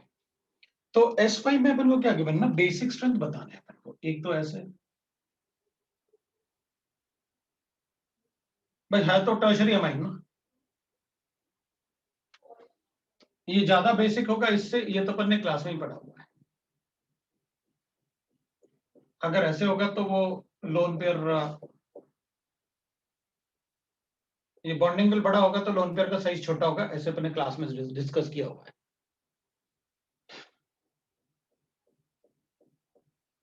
क्योंकि इनमें बॉन्ड एंगल बढ़ेगा तो लोन पेयर का साइज छोटा होगा इसमें, जबकि इसमें बॉन्ड एंगल कम होगा क्योंकि ब्लॉक है ना रिंग, तो इसका लोन पेयर का साइज बड़ा होगा, तो ये हाइड्रोजन को इजीली एक्सेप्ट कर सकता है।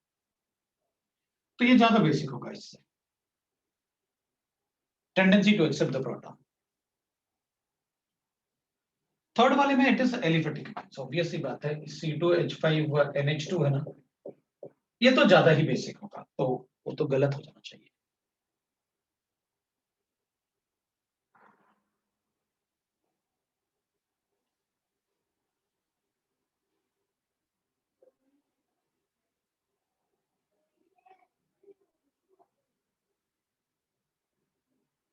कहां पर पॉजिटिव चल जाएगा? अच्छा तुम कह रहे हो प्रोटॉन आएगा तो इनके स्ट्रक्चर में, हाँ तो और अच्छी बात है। मैंने ब्रिज हेड पे कार्बोकेटाइन बनाने के लिए मना किया है, ऐसे मैंने ये थोड़ी मना किया कि ब्रिज हेड पे आप, मैंने कहा था ऐसे बनाओगे तो ये sp2 नहीं बना सकते ना अपन, क्योंकि ये नीचे ऐसे आ जाएंगे ना, ऐसे ऐसे बनाना मुश्किल है ना इसमें। लेकिन मैंने ये कभी मना नहीं किया कि इस पे ब्रिज हेड ऐसे नहीं बना सकते, ब्रिज हेड तो होते ही टेट्राहेड्रल है, ब्रिज हेड तो होते ही टेट्राहेड्रल है।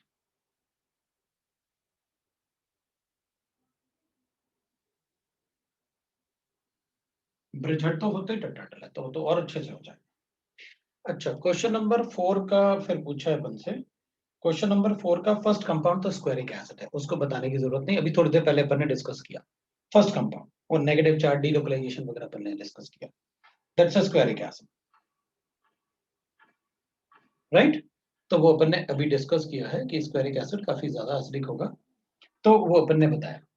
फिफ्थ वाले में सेवेंथ और सिक्स्थ वाले में फर्स्ट, तो फोर्थ वाले में स्क्वेरिक एसिड विल लिबरेट CO2 है, क्योंकि वो काफी ज्यादा एसिडिक होगा, उसका एसिडिक स्ट्रेंथ H2CO3 से ज्यादा है, और अपन ने कहा था जिसका एसिडिक स्ट्रेंथ H2CO3 से ज्यादा होगा वो CO2 लिबरेट करेगा। क्वेश्चन नंबर 5 में फर्स्ट टू के कंपैरिजन के लिए अगर अपन चेक कर, फर्स्ट टू में तो कोई कंपैरिजन है ही नहीं भाई, क्योंकि एक में माइनस आई इफेक्ट है CH2Cl है, दूसरे में नहीं है ना। तो अगर फर्स्ट टू को कंपेयर करना है तो ये तो बड़ा इजी हो जाएगा ना भाई। एलिफेटिक कार्बोक्सिलिक एसिड में सिर्फ इसको ही तो चेक करना होता है, जिसमें ये ज्यादा वो एसिडिक स्ट्रेंथ ज्यादा। सेवेंथ वाले में आपने ऐसे दे रखा है मुझे, NH negative double bond OH, तो NH नेगेटिव क्या करेगा ना, जैसे ये तो प्लस ही इफेक्ट शो करेगा, वो तो इलेक्ट्रॉन लोन पेयर है ना, पहले से एक लोन पेयर था और एक नेगेटिव चार्ज और आ गया, ये नेगेटिव चार्ज भी आ गया इसके पास। अभी नेगेटिव चार्ज आएगा तो it is just like that कि मैं CO नेगेटिव चार्ज लिखूं और इसका, क्योंकि इधर डेल्टा पॉजिटिव चार्ज है तो किस डायरेक्शन में ज्यादा इलेक्ट्रॉन पुल हो रहे होंगे वहां पर चेक करें। तो अपन कहेंगे भाई इसमें तो ना सेवेंथ वाला काफी कम एसिडिक होगा, वो तो काफी कम एसिडिक हो जाएगा, तो इसमें अपन प्लस आई कर लेंगे, उसका प्लस आई कर लेंगे।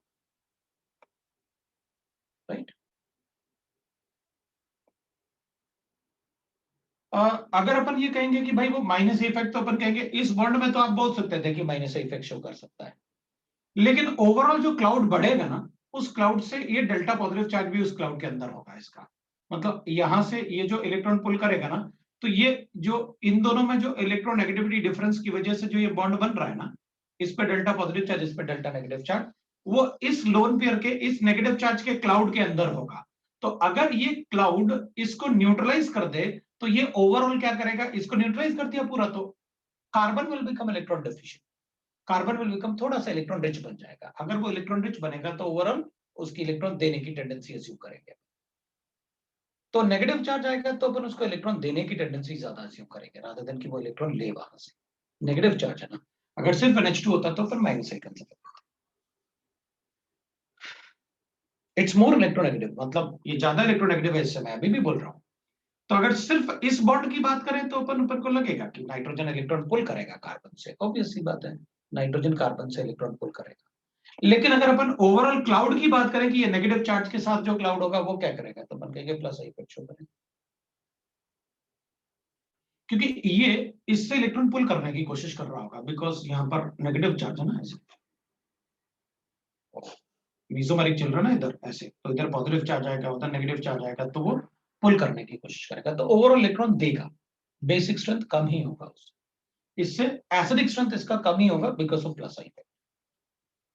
तो उसका एसिडिक स्ट्रेंथ जो होगा वो तो कम ही होगा उससे, और काफी कम होगा। मतलब अपन कहेंगे अगर इन दोनों में कंपेयर करना है तो ये अपन कहेंगे कि भाई इसका इलेक्ट्रॉन देने का टेंडेंसी थोड़ा कम होगा इसके कंपैरिजन में, लेकिन दोनों ही ओवरऑल एसिडिक स्ट्रेंथ को कम ही करने वाले हैं, दोनों ही ओवरऑल एसिडिक स्ट्रेंथ को कम ही करने वाले हैं, बिकॉज इसके क्लाउड में भी वही प्रॉब्लम आएगा।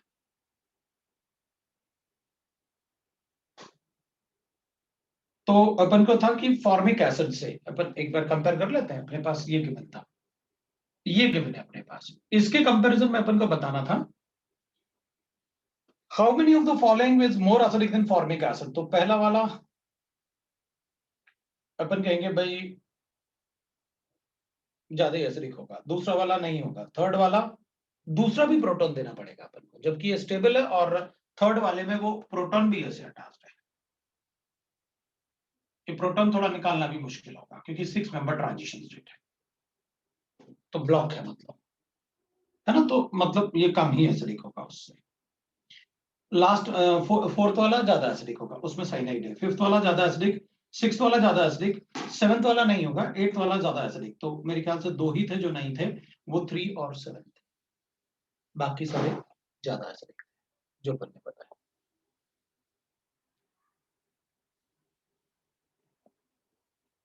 अब अपन दूसरा देख सकते हैं। आपने कहा था सिक्स्थ का एक और पूछा था कोई, सिक्स्थ का आई थिंक फर्स्ट ही पूछा था, सिक्स्थ वाले का बिल्कुल फर्स्ट पूछा था। तो सिक्स वाले के अगर हम फर्स्ट की बात करेंगे, have less pK than benzoic acid. अब देख, अपन को ये बताना है कि अपने पास बेंजोइक एसिड मतलब PH, C double bond O OH, इसका पीके अपन को पता है कि भाई 5 के आसपास होगा। तो इससे कम पीके होने का मतलब है कि ज्यादा एसिडिक, लेसर पीके मतलब ज्यादा एसिडिक। तो अपन ने कहा था फॉर्मिक एसिड तो ज्यादा ही एसिडिक होता है इससे, तो इसका पीके कम ही होगा, इसका पीके तो काफी कम होता है, दैट इज 3.8 मतलब 0.4, 4.5 के आसपास आएगा, तो कम ही होगा। ये अपन ने लिखा था जब अपन ने एलिफेटिक से एरोमेटिक में गए थे ना, तो अपन ने ये जिसमें स्ट्रक्चर मीसोमेरिक बना के अपन ने देखा था, तो फर्स्ट वाला तो अपन ने क्लास में बना के देखा था मीसोमेरिक, जब अपन एलिफेटिक से एरोमेटिक में डिस्कस करने के लिए गए थे, तो अपन ने 3 कंपाउंड का एग्जांपल लिया था, एसिटिक एसिड, फॉर्मिक एसिड और बेंजोइक एसिड। सो उनको अपन ने काफी डिटेल में लिखा था।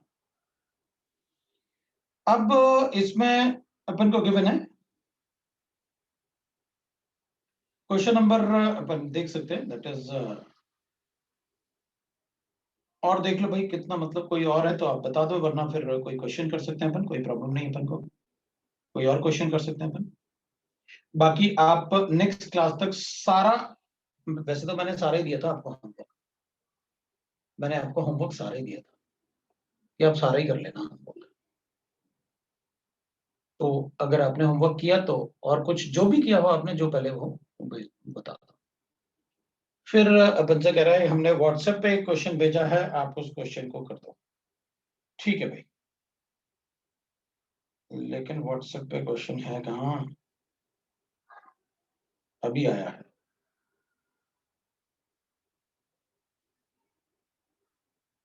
ठीक है,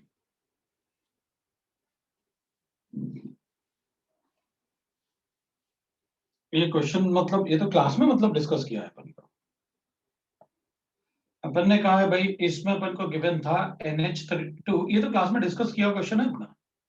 इधर CH3 है ये कह रहा है, और इन दोनों कंपाउंड में बेसिक स्ट्रेंथ बताओ किसका ज्यादा होगा, ये ऐसे लिखा हुआ है।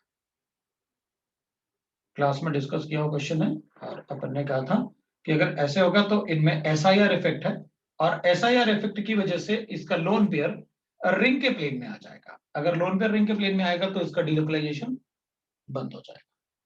मतलब अगर जो रिंग का प्लेन अगर बोर्ड का है तो ये भी बोर्ड का प्लेन होगा, तो ये दोनों ऐसे हो जाएंगे, एक रिंग से एक प्लेन से अंदर बोर्ड के, और एक प्लेन से बाहर और अंदर ऐसे हो जाएंगे। तो जो एक CH3 इधर, ये दोनों CH3 और ये दोनों CH3 एक दूसरे से परपेंडिकुलर होंगे। मतलब अगर ये दोनों CH3 ऐसे हैं तो ये दोनों CH3 ऐसे नहीं होंगे, वो ऐसे होंगे, और ऐसे होंगे तो ऑब्वियस सी बात है लोन पेयर जो होगा वो रिंग के प्लेन में होगा, तो डिलोकलाइजेशन नहीं होगा। एंगल स्ट्रेन, कौन सा angle strain? Where is the angle strain? अपन तो sp3 हाइब्रिडाइज्ड की बात कर रहे हैं। एंगल स्ट्रेन तो इसमें होगा जब एंगल स्ट्रेन तो अपन तब चेक करेंगे ना जब दोनों में डिलोकलाइजेशन हो। अभी इसका तो sp3 हाइब्रिडाइजेशन है, अगर sp3 होगा तो ज्यादा ही बेसिक होगा। H+N एक्सेप्ट करने के बाद, हाँ तो ठीक है ना, H+N एक्सेप्ट करने के बाद जो एंगल स्ट्रेन होगा उसमें sp3 हाइब्रिडाइज्ड है, तो लोन पेयर का साइज तो बड़ा है ना, इधर तो इलेक्ट्रॉन डेंसिटी ही नहीं है, प्रोटॉन आएगा तो एंगल स्ट्रेन की बात करेंगे। भाई पहले तो प्रोटॉन ले, और ये प्रोटॉन लेगा ही नहीं क्योंकि इसमें तो डिलोकलाइजेशन है, उसमें डिलोकलाइजेशन नहीं है। अगर डिलोकलाइजेशन नहीं है तब अपन एंगल स्ट्रेन की बात करेंगे। मान लो ऐसे होता तो मैं क्या वर्क करता, ऐसे थोड़ी कर देता कि भाई अगर मान लो आप ऐसे लिखते मेरे, तो मैं क्या बोलता कि इसमें प्रोटॉन नहीं लेगा, एंगल स्ट्रेन या कुछ ऐसे बोलता, नहीं बोलने वाला मैं। इधर ऐसे लिखते आप बहुत सारे लिख लो, कोई प्रॉब्लम नहीं। तो फिर भी मैं कहता कि यही ज्यादा बेसिक है क्योंकि लोन पे डिलोकलाइज नहीं। फर्स्ट में क्यों जाएगा आउट ऑफ प्लेन? फर्स्ट में तो प्लेन के अंदर ही रहेगा ना, उधर थोड़ी ज्यादा स्टेरिक एंट्रेंस है। हाइड्रोजन तो बहुत छोटे साइज होते हैं ना, इधर CH3 है ना, CH3 की वजह से वो ऐसे रोटेट हो रहा है। हाइड्रोजन तो बहुत छोटे एटम होते हैं, वो वहीं रहेंगे, ये दोनों यहीं रहेंगे। अगर इसकी जगह यानी इधर ये होता ना अपन तो इसमें बोल देते, अगर आप ऐसे लिखते कि सर आप बताओ, तो अपन कहते ऑब्वियस सी बात है ये ज्यादा बेसिक होगा इससे। ज्यादा बेसिक इसलिए क्योंकि इसमें दोनों तरफ से स्टेरिक स्ट्रेन है, उसमें एक ही तरफ से स्टेरिक स्ट्रेन है, एक ही तरफ से स्टेरिक स्ट्रेन है। और प्रोटॉन एक्सेप्ट करने के बाद इसमें भी एंगल स्ट्रेन आएगा, इसमें भी एंगल स्ट्रेन आएगा। क्यों? क्योंकि ये भी sp2 है, ये भी sp2 है, अभी वो तो sp3 है, तो उसमें तो इलेक्ट्रॉन डेंसिटी बहुत ज्यादा है रिलेटिव टू अदर। तो अपन बताएंगे भाई वो तो बेसिक स्ट्रेंथ का कोई कंपैरिजन ही नहीं है। अपन ने हमेशा पढ़ा हुआ है जो sp3 होगा वो ज्यादा बेसिक होता है sp2 से। कैसे पता चलेगा कि कितने रिपल्शन के बाद प्लेन चेंज होगा? क्यों? नाइट्रोजन पे अपन को दिख तो रहा है, इसमें तो नहीं किया प्लेन चेंज। आप कहोगे इसमें ऐसे आ गया, आप बताओ, तो कहूंगा अभी एक और हाइड्रोजन एटम है ना, तो ज्यादा इलेक्ट्रॉन चेंज नहीं आएगा, ये नियरली प्लेनर है। जब दोनों पे एल्काइल ग्रुप है और ऑर्थो पोजीशन पे भी एल्काइल ग्रुप है तभी प्लेन चेंज करूंगा, नहीं तो नहीं करूंगा। जब दोनों पे एल्काइल ग्रुप, मतलब इधर दो एल्काइल ग्रुप हैं और इधर अगर एक एल्काइल ग्रुप है और इधर भी एल्काइल ग्रुप है, तो पूरा प्लेन चेंज कर दूंगा। अगर आप ऐसे लिखते हो तो मैं प्लेन चेंज नहीं करने वाला।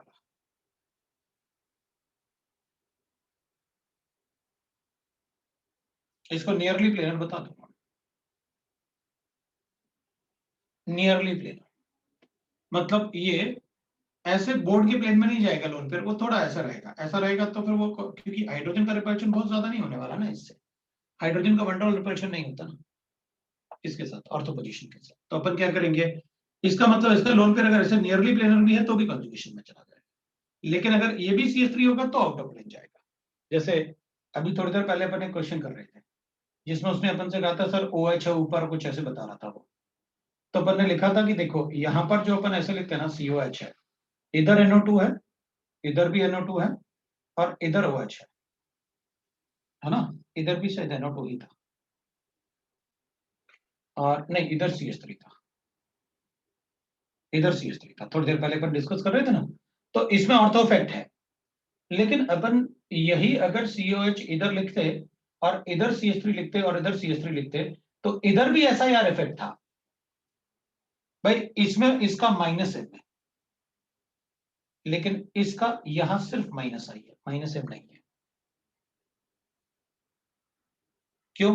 क्योंकि इधर इनकी वजह से ये जो NO2 है ना, जो ऐसे ऐसे था रिंग के प्लेन में, तो इसका डबल बॉन्ड का कॉन्जुगेशन था वो ऐसे हो जाएगा, तो कॉन्जुगेशन खत्म हो जाएगा और माइनस आई से ज्यादा वो नहीं होने वाला, इलेक्ट्रॉन विड्रॉ नहीं होने वाला, ये माइनस एम है इसमें। लेकिन अपन ने उसको इसलिए ध्यान नहीं दिया क्योंकि हमें पता था ये ऑर्थो इफेक्ट, सो इसका ऑर्थो इफेक्ट ज्यादा डोमिनेटिंग होता है तो अपन उसी से चेक करेंगे। इसमें भी ऑर्थो इफेक्ट होता है, ये ऑर्थो इफेक्ट होता है, इसमें ऑर्थो इफेक्ट होता है, दो तरफ से ऑर्थो इफेक्ट, इसमें एक ही तरफ से ऑर्थो इफेक्ट, इसमें भी दोनों तरफ से ऑर्थो इफेक्ट, लेकिन प्रोटॉन बनेगा तो थोड़ा अपन ये बता देंगे कि थोड़ा मुश्किल होगा इलेक्ट्रॉन लेना इनके कंपैरिजन, इसके कंपैरिजन में। लेकिन अपन कहेंगे इसमें भी ऑर्थो इफेक्ट है, इसमें भी है, इसमें थोड़ा मुश्किल होगा, तो अपन कहेंगे ठीक है बेसिक स्ट्रेंथ इसका ज्यादा हो जाएगा इससे। लेकिन अगर दोनों इधर भी अल्काइल ग्रुप इधर भी अल्काइल ग्रुप तो फिर बड़े बड़े ग्रुप होंगे तो बहुत ज्यादा रिपल्शन होगा, तो आउट ऑफ प्लेन जाएगा, आउट ऑफ प्लेन जाएगा तो lone pair will come into the plane of बताएंगे अपन की। फिर तो यही एक कंडीशन है जब नाइट्रोजन पे दो अल्काइल ग्रुप अटैच्ड है और ऑर्थो पोजीशन पे भी दो अल्काइल ग्रुप अटैच्ड है, so that is the condition. Why ortho substitution increases basic strength? मैंने ऑर्थो सब्स्टिट्यूशन कभी बेसिक स्ट्रेंथ इंक्रीज नहीं करता, डिक्रीज करता है। तुमने तो उसमें लिखा कि ऑर्थो सब्स्टिट्यूशन इंक्रीज करता है, नहीं, ऑर्थो सब्स्टिट्यूशन तो डिक्रीज करता है। अपन ने तो ऑर्थो इफेक्ट पढ़ा हुआ है, ये तो आउट ऑफ प्लेन जाने की वजह से वैसे हो रहा है। अब बताओ और कोई डाउट है किसी का? नहीं। तो फिर सबसे लेफ्ट साइड में जो कंपाउंड है उसका लोन पेयर कॉन्जुगेशन में है क्या? सबसे लेफ्ट साइड मतलब इधर वाला lone pair is not in conjugation, यही तो रीजन है जिससे अपन sp3 बता रहे हैं, is not in conjugation.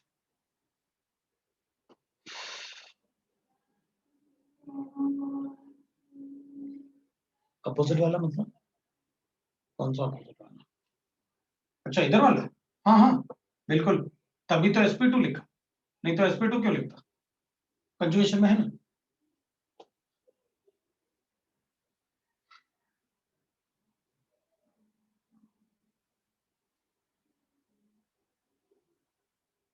Right, ठीक है।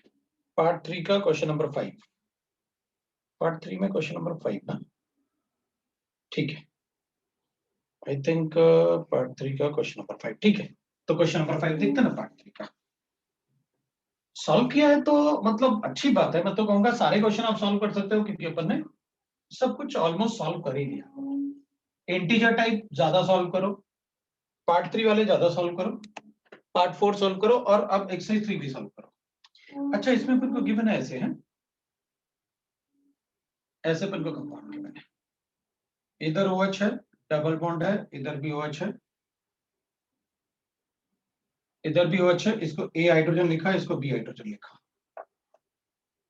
और आपने यहां पर डबल बॉन्ड लिखा है और इधर लिखा है दैट इज लाइक दिस, और दिस दैट इज OH है, ये D है, और इधर से भी OH है और ये C है। Observe the compound and choose the correct options. Observe तो करें तब ना जब वो सामने हो, गायब भी हो गया, मिल गया। Observe the compound and choose the correct options. The compound choose correct statement बताना है अपन को। It has carboxylic acid group, नहीं भाई ये तो एस्टर है, कार्बोक्सिलिक एसिड कहीं नहीं दिख रहा अपन को, और ये इनॉल्स है, so there is no carboxylic acid. It is ascorbic acid. अब अपन कैसे बताएंगे, एस्कॉर्बिक एसिड का स्ट्रक्चर पता होगा तो बताएंगे ना। तो कॉमन नेम्स वाले में एस्कॉर्बिक एसिड गिवन होगा ना अपन को, ये एनवायरमेंटल केमिस्ट्री जो है ना, उसमें लास्ट वाले चैप्टर में ये कंपाउंड गिवन होता है, तो अपन कहेंगे हाँ ये एस्कॉर्बिक एसिड है। B is most acidic hydrogen atom, एक बार चेक कर लेता हूँ, B is most acidic hydrogen atom, है ना। और क्या है, A is least acidic hydrogen atom. नहीं, लीस्ट तो अपन कहेंगे ये 1 डिग्री है, ये 2 डिग्री अल्कोहल है, तो इधर तो अपन बताएंगे HA तो नहीं होने वाला least. Most acidic hydrogen atom अपन बी को बताएंगे। तो पहले एक बार देख लेता हूँ भाई, अगर मान लो मैं ए को बोलूं मेरी मर्जी, ये ज्यादा एसिडिक है, तो अपन कहेंगे देख भाई इसका कॉन्जुगेशन इधर को आएगा, अच्छी बात नहीं है, इसको ए ही लिखा देता है, अपन बी की बात करते हैं, इसको हटाते हैं, इसका कॉन्जुगेशन बनाते हैं। अगर इसका कॉन्जुगेशन बनाऊंगा तो ऐसे ऐसे और ऐसे आएगा, इसमें इससे ज्यादा कॉन्जुगेशन कहीं नहीं बनेगा भाई। इसका कॉन्जुगेशन बनाता तो इधर बनाता ना, उधर थोड़ी जाएगा कॉन्जुगेशन, क्योंकि ये लोन पेयर इस डबल बॉन्ड से कॉन्जुगेशन होते तो ऐसे बनाते थे, और इधर लोन पेयर और होते तो बनाना मुश्किल होता। लेकिन यहाँ नेगेटिव चार्ज से क्या होगा, ये बॉन्ड इधर शिफ्ट होगा, ये बॉन्ड इधर शिफ्ट होगा, और ये बॉन्ड इधर शिफ्ट होगा, ऑक्सीजन पे नेगेटिव चार्ज आएगा, तो इससे ज्यादा डिलोकलाइजेशन कहीं, इन वालों पे तो कोई डिलोकलाइजेशन ही नहीं है। यहाँ कम से कम नेगेटिव चार्ज बनाऊंगा तो डिलोकलाइज तो होगा, ये ज्यादा ही ऐसे होगा। सो ए वाला तो गलत हो गया क्योंकि कार्बोक्सिलिक एसिड नहीं है, बी वाले में एस्कॉर्बिक एसिड है, इसको स्ट्रक्चर है इसका, this is most acidic and this is not least acidic, इन दोनों में से एक लीस्ट एसिडिक होगा। 2 degree alcohol is more basic than 1 degree alcohol. Hydrogen bonding हो सकता है उससे पहले ब्रेक तो हो, तो रेजोनेंस फिनोमेना से ज्यादा थोड़ी देंगे अपन प्रेफरेंस हाइड्रोजन बॉन्डिंग को, इसलिए अपन नहीं तो। अब देखो ऐसा कोई कंसेप्ट नहीं बचा ना, जितना अपन ने डिस्कस किया ना अभी, सारे कंसेप्ट डिस्कस हो गए अपने, कोई कंसेप्ट नहीं बचा जो डिस्कस नहीं किया अपन। बस आपको रिवाइज करना है बार बार, शीट सॉल्व करो और हिमांशु पांडे बुक सॉल्व करो, ठीक है। That is all for this class, next class में फिर मिलेंगे। होमवर्क कंप्लीट, GOC2, और नेक्स्ट टाइम अपन कोऑर्डिनेशन कंपाउंड पे पढ़ेंगे। Thank you.